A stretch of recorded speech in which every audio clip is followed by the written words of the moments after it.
જય દ્વારકાધીશ, જય માતાજી। કેમ છો બધા મિત્રો? મજામાં। આજે આપણે બનાવીશું રાઈસ અને બટેટાનો સાબુ।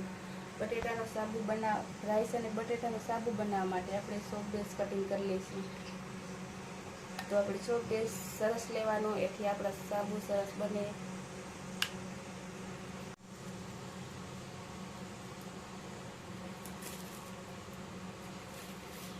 અને આપણે સોપ બેઝનું કટિંગ હાવ નાનું નાનું કરવાનું, એટલે ઓગાળવામાં આપણે જરૂર પડે।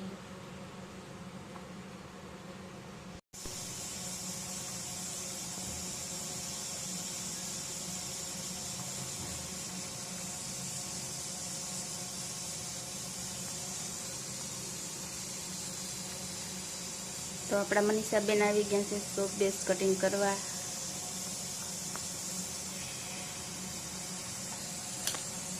કેટલું બટે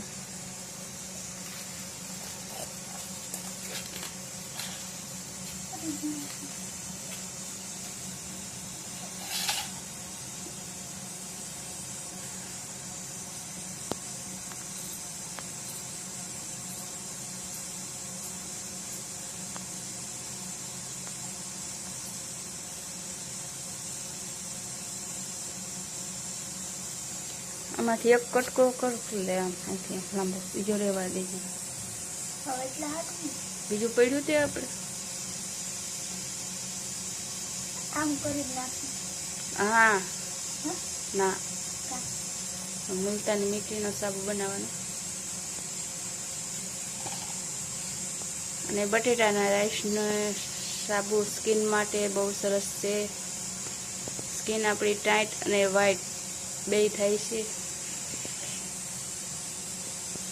આ સાબુ લેવા હોય તો મારા મનીષાબેનને કોન્ટેક કરજો।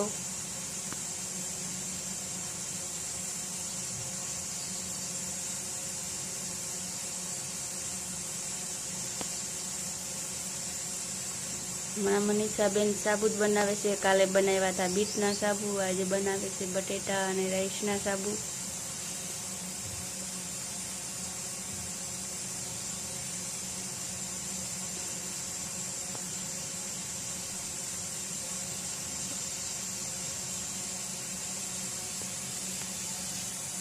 તો આપણું સોપ બેઝ કટિંગ થઈ ગયું છે। આપણે હવે એને ઉગાડવા માટે ડબલ બોઇલ લઈ લઈશું। એક તપેલીમાં પાણી, અને એ તપેલીમાં આપણે આ બીજી તપેલી રાખવાની છે। તો ચાલો આપણે તૈયારી કરી લઈએ। તો આપણે એટલા ચોખા લીધા છે સાબુ બનાવવા માટે, જે આપણે પહેલાંથી ધોઈ અને સૂકવીને થતા સરસ કોરા થઈ જાય ત્યાં સુધી આપણે સુકાવા દેવાના। અને આપણે બટેટું લઈ લીધું છે, એને આપણે આવી રીતે ખમણી નાખવાની છે।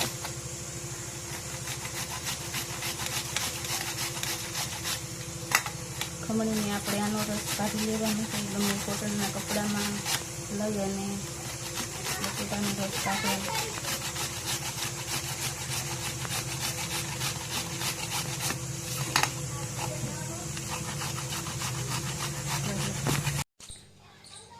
જોઈ શકો છો મિત્રો, આપણે આ ચોખાનું પાવડર બનાવ્યું હતું એ આપણે ગળણી વડે સારી લીધું છે। આમાં આ જાડુ હતું એ બધું નીકળી ગયું। અને આપણે આ બટેટું ખમણેલ છે એ આપણે આ કોટનના કપડામાં નાખી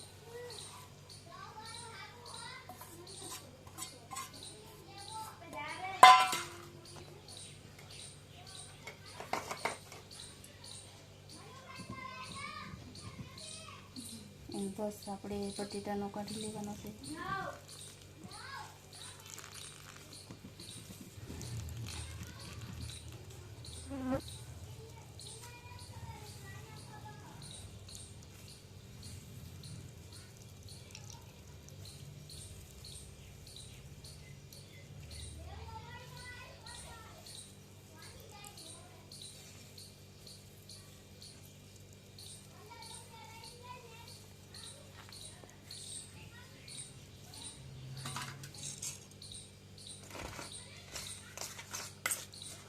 અને આપણે સરસ રીતે આને મિક્સ કરી લેવાનું છે।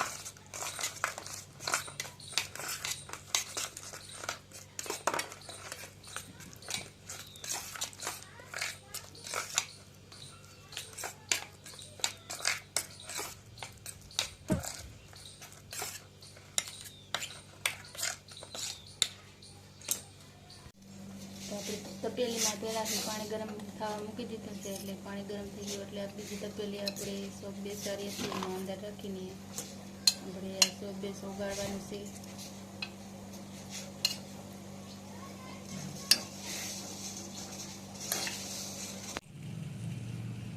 તો આપણું સોપ બેસ ઉગડી ગયું છે. એમાં આપણે 1 ચમચી જેટલી ચોખા અને બટેટાનું જે આપણે મિશ્રણ હતું એ નાખી દેવાનું. અને આપણે આને સારી રીતે મિક્સ કરી લેવાનું છે.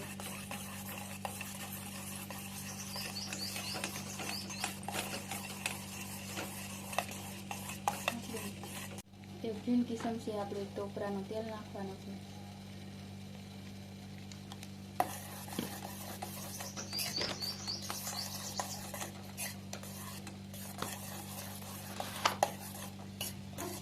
તો આપણે રાઈસના સાબુનું મિશ્રણ તૈયાર છે. હવે આપણે એની મોડમાં સાબુના જે મોડ છે એમાં આપણે પાથરી દેવાનું.